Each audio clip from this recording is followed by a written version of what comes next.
आज इस संसार में जितने लोग सुखी हैं, इन्होंने जरूर अच्छे काम किए होंगे, पुण्य किया होगा, उसका फल आज इन्हें मिल रहा है। और जितने लोग आज इस संसार में दुखी हैं, जरूर आपको आपके ही किसी जन्म के कर्मों का दंड मिल रहा है। वो आपका ही कर्म आपके सामने इस दुख के रूप में मिला है। अच्छा, दुख कई प्रकार का होता है। शरीर का दुख होता है, पेट में दर्द है किसी के, लाख दवाई करा ली पर नहीं ठीक हो रहा है। कमर में दर्द है, सिर में दर्द है, आप तड़पते हैं, आप रोते हैं। ये सब आपके पापों का ही। अब डॉक्टर कर तो रहे इतनी सारी दवाई, कहां ठीक हो रहा है? मतलब ये कर्म दंड है, दुख है शरीर के दर्द के रूप में, ये तुम्हारा कर्म दंड है, भोगना ही पड़ेगा। अवश्यमेव भोक्तव्यम, भोगना पड़ेगा। कुछ कर्म पत्नी के रूप में मिल जाते हैं, पति के रूप में। तुम्हारी पत्नी रोज तुम्हें दो जमाती है, ताने मारती है, गालियां देती है। तुम्हारा पति तुम्हें प्रताड़ित करता है। कौन है ये पति? तुम्हारा पति यदि तुम्हें परेशान कर रहा है, सबके समझाने पर भी वह तुम्हें कष्ट दे रहा है, तो ये तुम्हारा पति नहीं है, तुम्हारा पिछला कर्म ही पति के रूप में तुम्हें मिला है। तुमने कभी किसी को सताया होगा तो आज वो तुम्हें सता रहा है। तुमने कभी किसी को सताया होगा तो तुम्हारी पत्नी तुम्हें सता रही है, तुम्हारा बेटा तुम्हें सता रहा है। तुम्हारे कर्मों का दंड चाहे शरीर के दुख के रूप में मिले या परिवार की पीड़ा के रूप में मिले, मिलना तो है, तय है। और यदि आज आप सुखी हैं, परिवार से भी शरीर से भी, मतलब तुम्हारे पुण्य है। कब किया? तब किया तो आज पाया, आज करोगे तो आगे पाओगे। पूरा हिसाब कर्मों का है।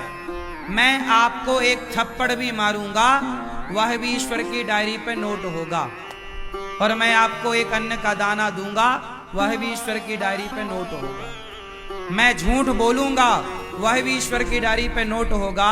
मैं सच बोलूंगा, झूठ बोलूंगा, अच्छा करूंगा, बुरा करूंगा, आपको देखकर हंसूंगा, आपको देखकर रोऊंगा, आपके लिए अपशब्द बोलूंगा, आपके लिए भली भावना या बुरी भावना रखूंगा। सब कुछ ईश्वर की डायरी पे नोट होता है।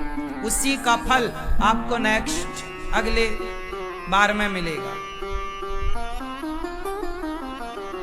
को ना काहू को सुख दुख कर दाता, निज कृत कर्म भोग सब भ्राता। कोई किसी को सुख दुख नहीं देता। क्या दशरथ जी को दुख किसी और ने? क्या कैकई ने दशरथ जी को दुख दिया?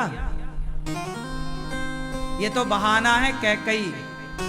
दशरथ जी को दुख कैकई ने नहीं, वो तो ब्राह्मण का श्राप लगा था कि जैसे तुमने हमारे बेटे को मारा, हम तड़प रहे हैं, ऐसे तुम भी अपने पुत्र के वियोग में तड़पोगे।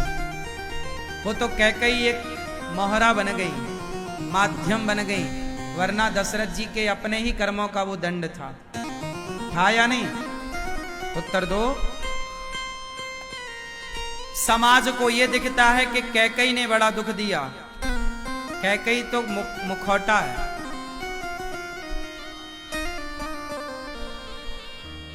ये तो कर्मों का फल मिलना ही था, किसी को माध्यम बना देते हैं भगवान। भीष्म पितामह को बाणों की सैया मिली, तो क्या ये बाणों की सैया कोई किसी अर्जुन ने दी क्या? ना, ये पितामह का ही पापों का दंड था। सांप को फेंका था कांटों के ढेर में, सांप को कांटे चुभे तो इन्हें बाणों की सैया चुभी। भोगना पड़ता है ना साहब। आज कोई अंधा है, कोई लंगड़ा है, कोई बहरा है, कौन है ये लोग? कोई कुछ भी कहे, लेकिन कहीं ना कहीं इनका कर्म इनके साथ जुड़ा है। कोई अमीर है, कोई गरीब क्यों है? कर्म जुड़ा है। तुम्हारे कर्मों से अमीरी, तुम्हारे कर्मों से गरीबी। तुम्हारा कर्म ही तुम्हें हंसाएगा, तुम्हारा कर्म ही तुम्हें ये कर्मों की खेती है, इसीलिए तो कहा है ये कर्म भूमि है। कौन सी भूमि है ये? बोलो। यहां तो भैया जो करोगे वही पाओगे, कर्म भूमि में आए हो। अब आप देखो कि आप कर्म कौन सा कर रहे हो। जो करोगे वही वापस मिलेगा। एक राजा के 3 मंत्री थे। राजा ने तीनों मंत्रियों को एक एक झोला दिया, बड़ा झोला, और कहा जाओ बगीचे में ताजे ताजे फल तोड़ कर लाओ। टाइम दिया गया 5 घंटे का। 5 घंटे में ताजे ताजे फल लाना है। तीनों मंत्री दौड़ कर गए। ताजे ताजे फल, बगीचा भरा पड़ा था फलों से। एक मंत्री बगीचे के माली से बातों में उलझ गया। दूसरा मंत्री बोला 5 घंटे हैं, 2-3 घंटे सो लूं। पेड़ की छांव में लेटा, मस्त हवा चल रही थी, नींद आ गई। तीसरा था, पेड़ पर चढ़ा और ताजे ताजे फल उसने अपने झोले में भरना स्टार्ट किया। 5 घंटे में उसका झोला ताजे फलों से। जब वो चला तो देखा कि मेरा दोस्त तो सो रहा है। अरे जाग, बस आधा घंटा बचा है। 5 घंटे के पहले उसने अपना झोला भर लिया, और अब ये आधा घंटा बचा। इसके अभी आधा घंटा में तो ताजे फल तोड़ नहीं सकता। तो जो हवा से गिरे हुए थे, कुछ 2 दिन पुराने थे, कुछ 4 दिन पुराने थे, कुछ आज के थे, सारे समेटा और अपने झोले में भर लिया। जब दोनों बाहर गए तो तीसरा पंचायत ही करने में लगा था। दोनों ने कहा भाई तेरा झोला कहाँ? उससे याद आया, अच्छा मैं क्या करने आया हूं। जल्दी से गया तो ना उसे ताजे ही मिले ना बासे ही मिले, क्योंकि ताजे भी टूट चुके थे, बासे दूसरा समेट चुका था। तो तीसरे ने क्या किया, नीचे माटी पत्थर भर लिया, ऊपर कुछ फल मिल गए तो ऊपर। तीनों का झोला तैयार। तीनों मंत्री राजा के पास पहुंचे। राजा साहब ये झोले में फल तैयार है, आज्ञा। राजा ने आज्ञा दी चौथे मंत्री को, ए भाई इन तीनों मंत्रियों को जेल में डाल दो, अलग अलग जेल में, और खाने को वही देना जो इनके झोले में इन्होंने भरा है। जा। अब जिसने ताजे फल भरे थे उसे तो कोई फर्क नहीं पड़ा, 2 सवेरे खाए 2 शाम को खाए, बिंदास पड़ा। दूसरा जो सो रहा था, फल समेट ही नहीं पाया। समेटा तो सड़े बासे, और बासे तो फिर सड़ने की स्थिति पे। तो 1-2 दिन तो उसका गुजारा हुआ, पर अब सड़े खाने लग गया तो बीमार पड़ गया। खाए तो खाए क्या, कुछ तो खाए। अब फल बासे थे, सड़ने पे आए थे, वो बीमार पड़ने लग गया। और हालत तो तीसरे की खराब थी। तीसरा 1 दिन के लिए तो फल थे उसके पास, 1-2 दिन, फिर माटी पत्थर उसने भरा, तो माटी पत्थर खाएगा क्या? अब आप लोग उत्तर दो कि वो तीनों में से एक बस सुखी है, जो ताजे फल लाया वो सुखी है, और बाकी दोनों, एक बीमार पड़ गया, एक भूख से छटपटाने लगा, मरने लगा। अब ये बताओ इनके दुख का जिम्मेदार कौन है? उत्तर दो, इनके दुख का जिम्मेदार कौन? ये स्वयं। क्यों? क्योंकि राजा ने समय तो सबको एक सा दिया था। ऐसे ही ये राजा की कहानी नहीं है, ये हमारी और आपकी कहानी है। भगवान ही वो राजा है जिन्होंने आपको 100 साल का समय दिया है और अच्छे अच्छे कर्मों का फल लेने के लिए संसार के बगीचे में भेजा है। जाओ अच्छे कर्म करके आना। आप लोग अच्छे कर्म करोगे तो जो आप अच्छे कर्म करोगे उसी का फल आपको मिलेगा। और यदि आपने बुरा कर्म किया, जैसे आप लोग अच्छे कर्म करने आए हो पर आप क्या करते हो, दूसरा मंत्री सो गया था, ऐसे आप लोग भी लड़कपन खेल में खोया, जवानी नींद भर सोया। आप लोग भी बहुत सोते हो। अच्छा कर्म करते रहो, कथा कीर्तन से जुड़े रहो, परोपकार से जुड़े रहो, यही अच्छा कर्म है, क्योंकि यही मिलेगा। और यदि सोकर के गवा रहे हो टाइम तो आप नुकसान कर रहे हो। और तीसरा, पंचायत में उलझा था। जैसे आप लोग पंचायत करते हो, 2-2 घंटे बतख्याव करते हो, 2-2 घंटे प्रपंच करते हो। हमारी माताएं तो दिन भर प्रपंच में लगी रहती हैं, हाँ या ना? कुछ माताएं तो दिन भर बेचारी, क्या बनाया तूने आज? अच्छा छोले की सब्जी बनाई? अरे हमारी सास तो बिल्कुल मारे डाल रही है, कह रही है पनीर बनाओ।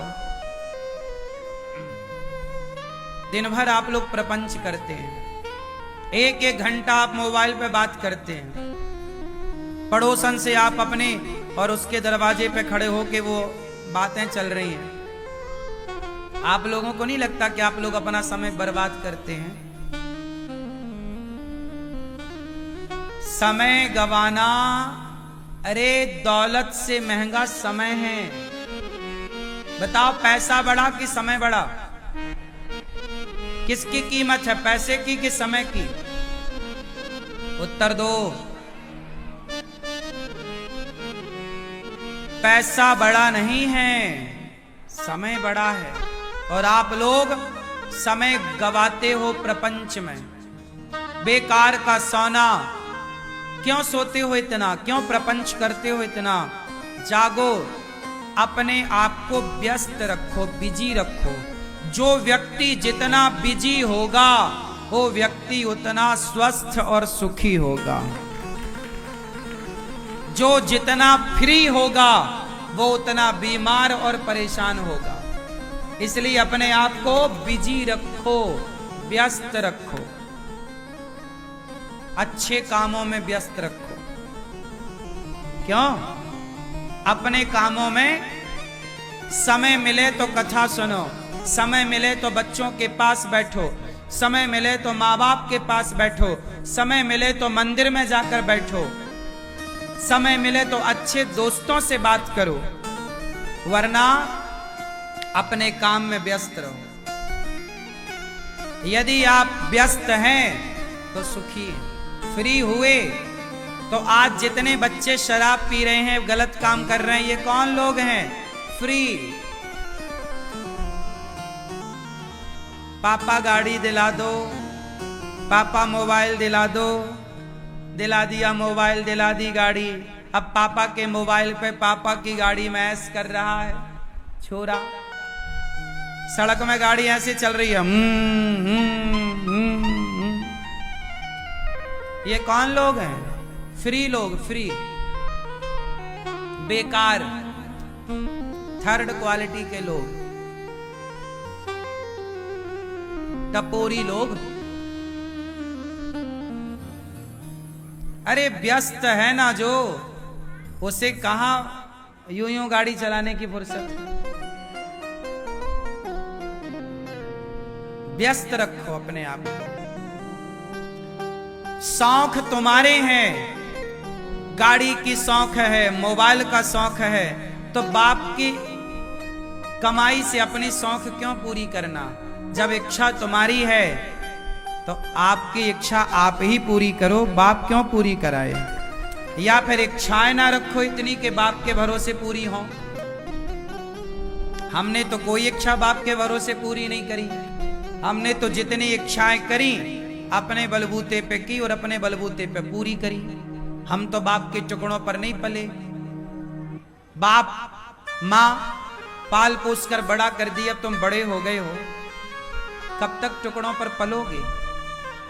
कब सेल्फ डिपेंड बनोगे, आत्मनिर्भर बनोगे? इसलिए बिजी व्यस्त रहो।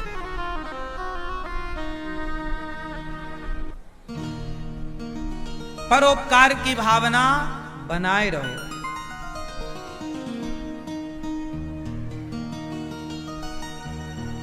माता यशोदा ने सेवा की, जिससे कृष्ण जैसे पुत्र प्राप्त हुए।